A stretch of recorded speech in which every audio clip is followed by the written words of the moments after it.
এল Dorado, সোনার শহর। একে নিয়ে শত শত মুভি তৈরি হয়ে গেছে। 500 বছর ধরে পৃথিবীর সব থেকে বড় রহস্য এটি। হাজার হাজার মানুষ এটি খোঁজার চেষ্টা করেছে এবং হাজার হাজার মানুষ জঙ্গলে হারিয়ে গেছেন। কেউ বলেন এটি অ্যামাজন জঙ্গলে আছে, কেউ বলেন কঙ্গোতে, কিন্তু আজ পর্যন্ত কেউ এটি খুঁজে পাননি। সত্যিই কি ছিল এই সোনার শহর? আজও কি এটি কোথাও লুকিয়ে আছে, নাকি এটা শুধু একটা মিথ্যা যা লাখ লাখ মানুষের জীবন ধ্বংস করে দিয়েছে? আজ আমরা জানব এল ডোরাডোর পুরো সত্য। তো চলুন শুরু করা যাক আজকের ভিডিও।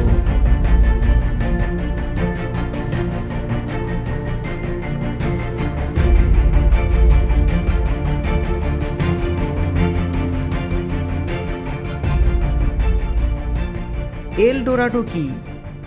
এল ডোরাডো একটা স্প্যানিশ শব্দ যার অর্থ হলো সোনালি। এটি এমন একটা শহরের কাহিনী যা পুরোপুরি সোনা দিয়ে তৈরি করা ছিল। বলা হয় সেখানকার বাড়িঘর ছিল সোনার, রাস্তা ছিল সোনার, এমনকি মানুষ দৈনন্দিন কাজেও সোনা ব্যবহার করত। সবথেকে বিশেষ ব্যাপার ছিল সেখানকার রাজা প্রতিদিন নিজের শরীরে সোনার গুঁড়ো মাখতেন, পুরো শরীরে, আর সন্ধ্যায় একটা হ্রদে স্নান করে তা ধুয়ে ফেলতেন প্রতিদিন। ভাবুন তো সেখানে কত সোনা ছিল।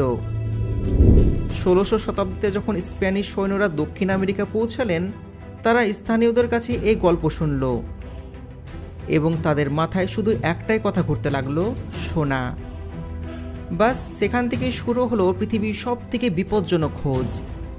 এমন এক খোঁজ যাতে রাজা মরলেন, সেনাবাহিনী ধ্বংস হলো এবং হাজার হাজার মানুষ নিখোঁজ হয়ে গেলেন।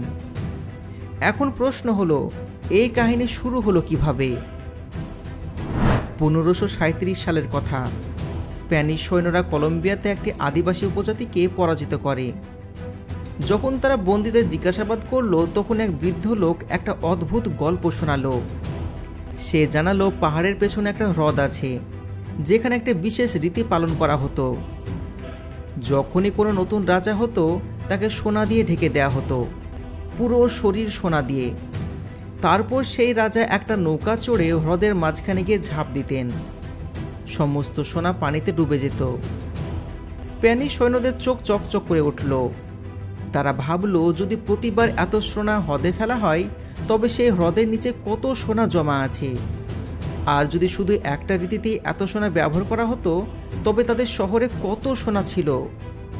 ব্যাস, এল ডোরাডোর খোঁজ শুরু হয়ে গেল। এই খোঁজ হয়ে উঠল ইতিহাসের সব থেকে রক্তক্ষয়ী যাত্রা। প্রথমে বেরোলেন গঞ্জেলো ডি স্কুয়েডো নামের এক স্প্যানিশ কমান্ডার। 1537 সালে তিনি 900 জন সৈন্য নিয়ে এল ডোরাডোর খোঁজে বেরোলেন। কয়েক মাস ধরে তিনি ও তার সেনাবাহিনী জঙ্গলে পথ হারালেন। পথে তারা বিষাক্ত নদী, বিপজ্জনক প্রাণী এবং মানুষ খেকো উপজাতিদের মুখে পড়লেন। একের পর এক সৈন্য মরতে শুরু করলো, কেউ রোগে, কেউ ক্ষুধায়, কেউ বন্য প্রাণীর হাতে। 6 মাস পর যখন কুয়েসাডো ফিরে এলেন, তার সাথে ছিল মাত্র 200 জন। 700 জন লোক মারা গেছে। কিন্তু তিনি কি এল ডোরাডো পেলেন? না, তিনি শুধু সোনার কিছু টুকরো পেলেন। কিন্তু সেই সোনার শহর বা গুপ্তধন কিছুই মিলল না। তবে কুয়েসাডো হার মানলেন না। তিনি দাবি করলেন যে তিনি সে পবিত্র হ্রদটি খুঁজে পেয়েছেন, গুতাভিতা হ্রদ। তিনি বললেন, সোনা এই হ্রদের নিচেই আছে, শুধু আমাদেরকে হ্রদটি শুকাতে হবে।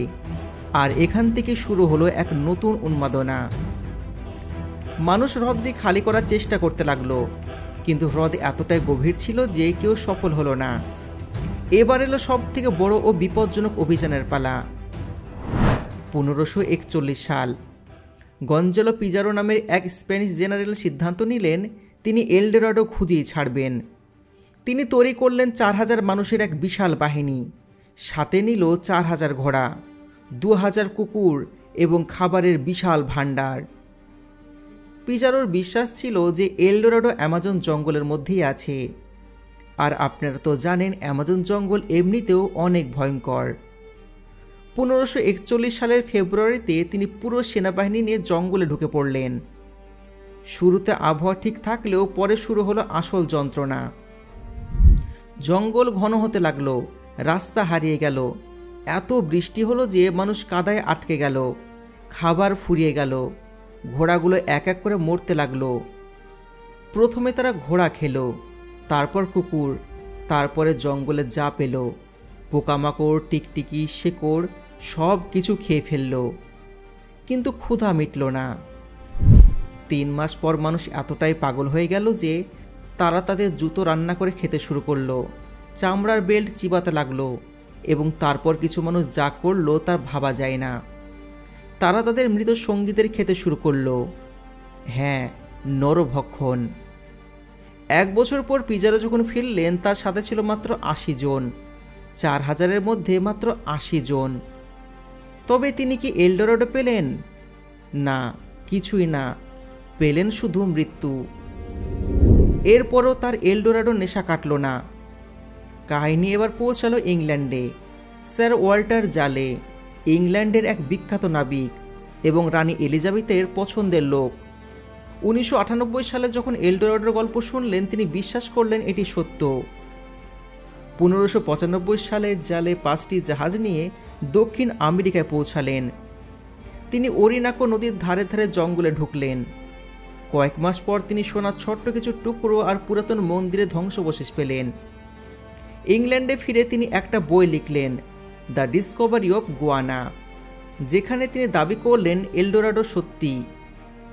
1617 সালে রাজা জেমস জার্লে তাকে আবারও পাঠালেন এবং বললেন, তুমি যদি মিথ্যা বলো তবে তোমার মাথা কাটা হবে। জালে আবারও গেলেন, কিন্তু এবারও কিছুই পেলেন না। পাবেন কি করে? তিনি যেটা লিখেছিলেন সেটা মিথ্যা ছিল। ফিরে এসে রাজা তাকে জিজ্ঞাসা করলেন, কোথায় সোনা?